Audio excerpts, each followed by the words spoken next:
అందుకనే social media అనేది గొప్ప ప్రమాదకరము అండ్ ఉపయోగకరం. ఎప్పుడు ప్రమాదకరము అంటే వచ్చినటువంటి వార్తని టక్కున నమ్మేసి ఫార్వర్డ్ చేయడం అనేది ఉంటుంది చూడండి, అది ప్రమాదకరం. వచ్చినటువంటి వార్తని కాసేపు అలా చూసి పరిశీలించి ఎవడన్నా మన ఇంటి తలుపు కొడితే అన్నోన్ పర్సన్ ఎవడరా నువ్వు అని అడుగుతాం కదా, కొన్ని క్రాస్ క్వశ్చన్స్ చేస్తాం కదా, అప్పుడు కానీ డోర్ తీయం, అప్పటిదాకా బయట ఉంటాడు. అట్లనే ఒక వార్తని కూడా విశ్లేషణ చేసి ముందుకు తీసుకువెళ్ళాలి తప్ప ఇట్లా చేయకూడదు కదా.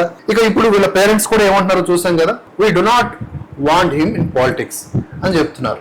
The rapid rise of satirical digital platform Cockroach Janata Party on social media has left the parents of its founder Abhijit Deepke worried that their son would land in legal trouble or even face arrest over his political satire content. Deepke, a student of Boston University and a former associate of Aam Aadmi Party.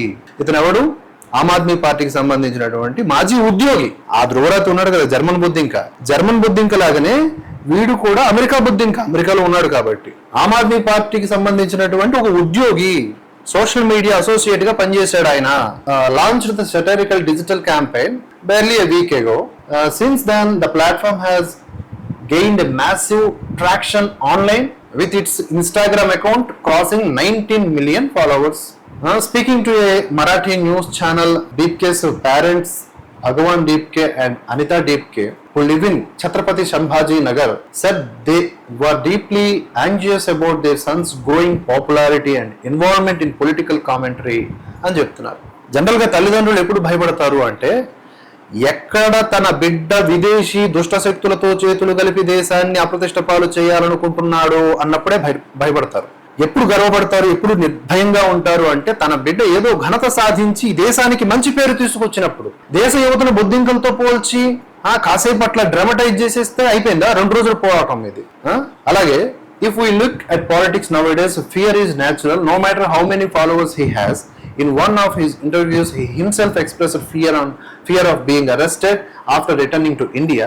We read about such incidents in newspapers అని చెప్పేసి వాళ్ళ parents అంటున్నారు. కరెక్టేనమ్మా. మరి ఇప్పుడు ఆయన ఏమంటున్నారు, Umar Khalid తో పోల్చుకుంటున్నాడు. ఆయన ఉమర్ ఖలీద్ దేశ వ్యతిరేకమైనటువంటి కార్యక్రమాలకు పాల్పడ్డాడు అని పెద్ద చట్టం, ఉపా చట్టం కింద అరెస్టు చేయబడినటువంటి వ్యక్తి, జైల్లో 2-3 ఏళ్ల నుంచి ఉంటున్నాడు. అటువంటి వ్యక్తితో మీ బిడ్డ పోల్చుకుంటున్నాడు అంటే ప్రాబ్లం మీ బిడ్డలో ఉందా, ప్రభుత్వంలో ఉందా? తప్పులు చేయనప్పుడు ఎవరు భయపడాల్సిన అవసరం లేదు.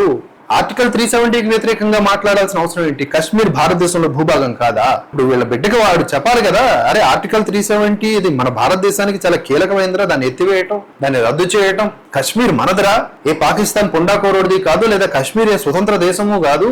దానికోసం మన జవాన్లు ఎంతో మంది, వేలాది మంది ప్రాణాలు కోల్పోయారా, కశ్మీరీ పండిట్లు ఊచకోతకు గురయ్యారా. వాళ్ళ ఆత్మలు ఘోషిస్తాయి, నీచపు మనిషిలాగా మాట్లాడకు, మేము కన్నది ఒక మనిషిని బుద్ధింకలాగా బిహేవ్ చేయకు అని తల్లిదండ్రులు చెప్పాల పిల్లలకి, అంతే కదా.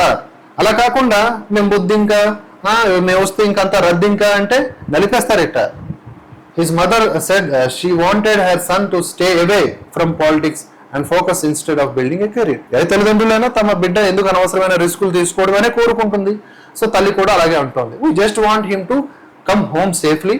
Whether he continues in politics will be his decision, but we do not want him to pursue it. I do not know whether he will listen to us or not. అదే వాడు వింటాడో లేదో మాకు తెలియదు, కానీ వాడు రాజకీయాల్లో ఉండడం మాకు ఇష్టం లేదు అని చెప్తున్నారు. I will not support him in this. I'm worried about him అని. ఇక్కడ గమనించాల్సింది ఏంటంటే, ఈ పేజెస్ ని ఫాలో అవుతున్న వాళ్ళ సంఖ్య ఏదైతే ఉందో అదంతా కూడా మాక్సిమం విదేశీయులతో నిండిపోయి ఉంది. మీరు ఆ ఫాలోవర్స్ లిస్ట్ కొడితే మీకు వచ్చేస్తుంది అనమాట. జస్ట్ ఇది క్లిక్ చేసి ఈ ఫాలోవర్స్ ఎవరు అని చూస్తే చాలా వరకు మనకి కొన్ని జెండాలు కనిపిస్తాయి విదేశీయులవి. మీకు ఆ ప్రొఫైల్స్ ఓపిక ఉంటే కరెక్ట్ గా చూసుకుంటే చాలా వరకు మీకు కనిపించేవి ఏమిట్రా అంటే ఈ పాకిస్తాన్ హ్యాండిల్స్ అవి కనిపిస్తూ ఉంటాయి. అలాగే కొన్ని థర్డ్ పార్టీ యాప్స్ తో చూస్తే సరిపోతుంది అనమాట. అంటే ఇది ఎంతమంది ఏ దేశస్తులు ఫాలో అవుతున్నారని యాక్చువల్గా అతడు బయట పెట్టొచ్చు. నిజంగా ఈ ఎలిగేషన్ వస్తుంది కదా, వెంటనే ఇతడు ఏం చేయాలి, నా పేజీని ఫాలో అవుతోంది భారతీయులే స్వచ్ఛంగా అచ్చంగా, యువతనే ఫాలో అవుతున్నారు, యువత తమను తాము బొద్దింకలు అనుకోవడానికి ఏ యువతరా బొద్దింకలు అనుకోవడానికి ఇష్టపడతారు? దేశంలో యువతను బొద్దింకలను పిలిచినందుకు వీడిని ఏమనాలి? సిజేఐ గారు ఆ మాట అన్నారా? నకిలీ సర్టిఫికెట్లతో నిరుద్యోగం పేరిట జనాల్లో కలహాలు సృష్టించి దేశంలో అలజడులు సృష్టించి న్యాయస్థానాల సమయాన్ని వృధా చేస్తున్న వాళ్ళని పరాన్నజీవులు, బొద్దింకలు అన్నారు. దేశ యువతను అనలే, నిరుద్యోగ, దానికి ముందేంటి నకిలీ సర్టిఫికెట్లతో కూడుకున్న నిరుద్యోగ, ఆ పదం వాడారు సిజేఐ గారు. అంటే మనకు అనుకూలంగా రాకపోతే సిజేఐ గారిని కూడా అనేస్తాం మనం, అంత పెద్ద తోపులం. ఎందుకంటే బయట ఉంటాం, మనకి ఎవడన్నా వీడి మాటలు విని పోయేది ఎవరు, ఇక్కడ ఉన్న వాళ్ళు పోతారు. ఇది వీళ్ళ తాలూకా స్ట్రాటజీ. తల్లిదండ్రులే వీడిని ఇప్పుడు ఏమంటున్నారంటే, వద్దురా బాబు వచ్చే, నీకు ఎందుకు ఎక్స్ట్రాలు అని చెప్పి చెప్తున్నారు. ఎందుకంటే వాళ్ళకి అర్థం కావట్లేదు ఏం జరుగుతుందో. సో వాళ్ళను ఇంటర్వ్యూ చేసినటువంటి పీటీఐ వెల్లడించినటువంటి సమాచారం ఆధారంగా ఇది న్యూస్.